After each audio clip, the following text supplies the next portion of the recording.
What's going on, everybody? It's Crappy with my return to commentary, this time on Guardians of Middle-earth with a guide to Runsig. Runsig is a tactician who can be very tricky. Out of all of his abilities, only one of them can deal damage in the form of his catapult. The rest are all buffs which can buff him and the soldiers, or any allied guardians that are in the area.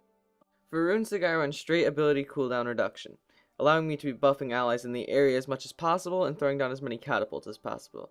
The first relic I use is the Wizard's Veil relic, which makes it so every time all of my non-ultimate abilities are on cooldown, the remaining cooldown times are reduced by 20% of their maximum. This can occur every 10 seconds. I fill this relic with 1 experience gem to start and then 3 cooldown reductions gems. This is because the cap on ability cooldown is 25% and I have 5 cooldown gems in my belt, meaning I would need another amethyst somewhere in my belt. Having an experience gem early can really help me activate this relic, considering it isn't unlocked until level 8. The other relic in my loadout is the Wisdom relic, which reduces all of your cooldowns by 1 second for each ability use. This works well because my other relic allows me to spam my abilities in succession. Now when I'm spamming them, I reduce my cooldowns by 1 second on each use. I stacked 2 more cooldown gems in this relic, hitting the cap of 25%, along with an AP gem for fun. However, you can switch that out for any sapphire you want. These relics allow you to bypass the 25% cooldown reduction cap, allowing you to spam your abilities like no other. Their commands and potions are all just personal preference. I always run 3 experience potions and 1 health potion, just to level up as fast as possible. The commands I use vary, but I always make sure to have archers with Runsig as they can be buffed by his abilities, and of course, always bring a heal command. Runsig's A ability, which I'm going to throw down quickly right here, is called Catapult of Angmar. This is what I level first, and it is, in my opinion, his strongest ability. And you're going to have to rely on it a lot because it's his only ability that deals damage. Now, it can hit for anywhere from 20 to 100 damage depending on how high up it is and resistances and whatnot. And it has anywhere from 100 to 400 health. It is really good because it can not only deal damage and has some decent health, but it slows the enemies when they hit them up to somewhere around like 15% or something about it. Doesn't gain a big benefit from ability power, which is why I'm not running ability power except for the last gem.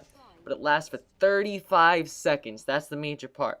Now, with all that cooldown stuff, I can be getting my cooldowns back in like anywhere from 5 to 10 seconds, depending on how many I hit. Now, that is just crazy because it lasts 35 seconds. At level 1, you can only get up to 2 catapults down. When you get your third one off cooldown, it's going to want to throw away your first catapult, even if you're hitting them as fast as possible. But with the relic, you can be putting out so many catapults, and just people underestimate the hell out of them. They have no idea how much damage they can really do. And then people will try to rush you with them and think, oh, it's going to hurt me, but not as much as, you know, my basic attack's going to hurt him. And then they run in and they just get destroyed by it. Runsig's X is called Forceful Call. Now, this is his heal and an allied soldier buff. Now, this will heal you, allied soldiers, and any allied guardians in the area for 14 health, anywhere to 70 health per second for 3 seconds. So that's 210 health at max, which is ridiculous, only due to the fact that you can be putting it out again every 5 to 10 seconds, which means that you can almost be a better healer character than the other healing characters, along with having your catapults and shield and everything all at once. Runsig's B ability is the shield that I just described that persists for 4 seconds, absorbing anywhere from 75 to 350 health on allies, and anywhere from 65 to 340 health on structures. Now, this can only be put on guardians and towers. It cannot be put on your creeps in your lane, which is the only ability that Runsig has that does that. I recommend leveling this last unless you have a healing character in your lane or are backed up against your tower, because that is where it comes into its full effect. If you are pushing a lane, the shield isn't going to do much for you because it only lasts for 4 seconds. Now, right here, I'm going to show you the effect that Runsig's super can have when pushing a tower. His ult not only increases movement speed by 25% to up to 100% for 5 seconds for nearby allies, but also increases their attack speed by 25% up to 35%. This also includes towers, which is ridiculous. Lastly, when Runsig sets off his super, it roots nearby enemies for 2.5 seconds. This makes him super insanely well-rounded, be it in pushing a tower, ganking an enemy, team fights, or even rooting an enemy under a tower, which now shoots faster. Now right here, I'm about to unlock my Wizard's Veil relic, finally. Now this is the relic I was talking about earlier, where every time that all my non-ultimate abilities are on cooldown, I get 20% reduction on all abilities from their max. It's not from their current left, it's from their max. Now if you see here, I notice this and I start spamming my abilities as much as possible. And what I'm going to do here is I'm going to trap this Airthorn up against this tower, because I'm going to keep putting turrets down and using my super on them, to make them shoot faster, and it gets a little ridiculous, honestly. Now I take advantage of my experience potions here because I'm farming creeps essentially. And while they don't realize that there's 2 people in this lane, 3 people in this lane now, that I have my allies on the map going around ganking their other allies, and on top of that, pushing down their towers. Now you see Airthorn here fell for how weak, he believed that the catapults were weak, and it ended up taking out 90% of his health. And that was without the super activated, so if they come close, I'm going to activate that super. And I really like it if I can get the root on them too. While I'm sitting here distracting them, when they get the towers down, they're going to actually backdoor it, and then it's just done from there because we're in their base and they're screwed over. Runsig really comes into his own late game, because then he has his shield upgraded, his heal upgraded, and his ridiculous catapults.